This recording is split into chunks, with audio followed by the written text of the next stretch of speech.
Tel Aviv. Thank you so much. We'll check back in next hour. And here with us now is Iran Program Senior Director and Senior Fellow at the Foundation for Defense of Democracy, Behnam Ben Taleblu. Thank you so much for joining us today. I've been listening to some of your interviews. It's so interesting, your perspective on all of this, because we've got President Trump that is sounding very confident that a ceasefire is likely between Israel and Gaza. So when do you hear that's going to be? Well, pleasure to be with you. It looks like the president is trying to go from success to success in the Middle East. But the challenge, of course, with the Middle East is that military success does not always beget political success. While the administration has tried to create a significant amount of linkage between the Hamas and Gaza file and the Iran and nuclear file, given the fact that it has Special Envoy Steve Witkoff at the helm leading these multiple different diplomatic efforts, it's likely going to be a little bit more bumpy in the short term with respect to Hamas and Gaza and the hostages. But no doubt the U.S. is really showing the world that when push comes to shove, it's not afraid to use force, and that perhaps can actually bolster its partner in the region standing as well, Israel, when it comes to trying to pressure Hamas for a real ceasefire and a pathway to get all the hostages out at once. Yeah, and I got to ask you, just last weekend we were doing breaking news wall to wall on what was going on in Iran. So now we've had a week to kind of take a breath and take a look back. Lawmakers now are divided over the success of the U.S. strikes on Iran's nuclear sites following intel meetings on Capitol Hill just this week. Let's take a listen together.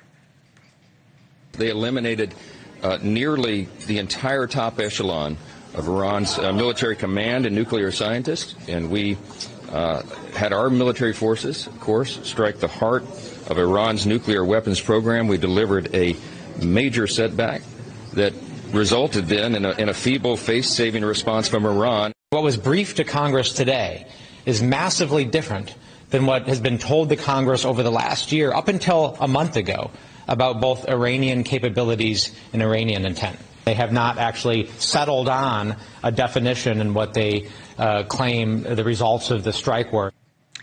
So obviously all of this is all so far away, and we need answers as to how severely the sites were damaged. And I heard you talk about a percentage of uranium that they possess that's in storage. Walk us through what you know.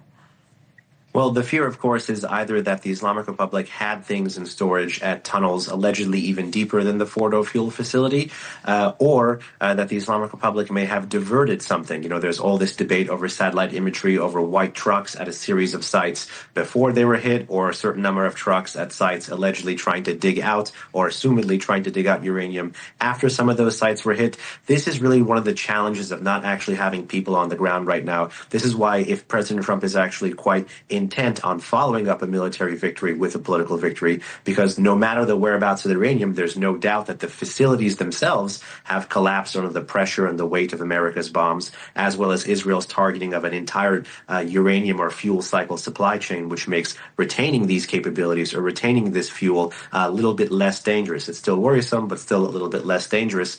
The real goal here is to get IEA access back onto every single facility, onto the ground, back into the rubble, back into any known lab, and to make sure that every gram of uranium, whether declared or undeclared, ultimately can be accounted for. That's how you have success. And the challenge here is you have Iran's state paper right now linked to the supreme leader calling for the arrest, detention, and even death of Rafael Grossi, the Director General of the IAEA. So this is how high the stakes are.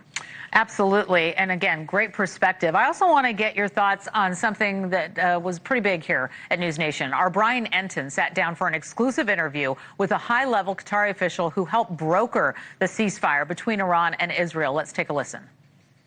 Do you have a feeling this is finally it? In our line of business, the only choice we have is to remain hopeful. Right? We can't give in to pessimism when it comes to dealing with these crises that we are dealing with. If you look at the map of the Middle East right now, the whole Middle East is ignited in different conflicts everywhere. But this is a moment. This is the light at the end of a very long tunnel. All right. So do you think the ceasefire will hold? How do you read that? I think in the very short term it will hold, but political officials on both sides, both in Jerusalem and in Tehran, are not necessarily calling it a ceasefire. This is not the end. I think simply this is just the end of the beginning. We've seen a shadow war between the Islamic Republic of Iran and Israel move from the shadows out into the conventional space in 2024 and 2025. We're going to see this debate over what's left of the fissile material. We're going to see a debate over snapback. We're going to see a debate over a potential Iranian response. Law enforcement right now, national security agencies are looking at a potential, threat of a terrorist attack or a potential sleeper cell sort of attack. This movie is not over. I would say with respect, there is not that much room for cautious optimism when it comes to a conflict like this in the Middle East, because so long as the Islamic Republic is led by the men that it's led by, it could be an 86-year-old in a bunker or another military official, it will continue to behave this way and suck the U.S. back in to conflict after conflict in this region. We appreciate your time today, Iran Program Senior Director Behnam Taleblu. Thank you so much for being here today. And still to come, pressing on the gas.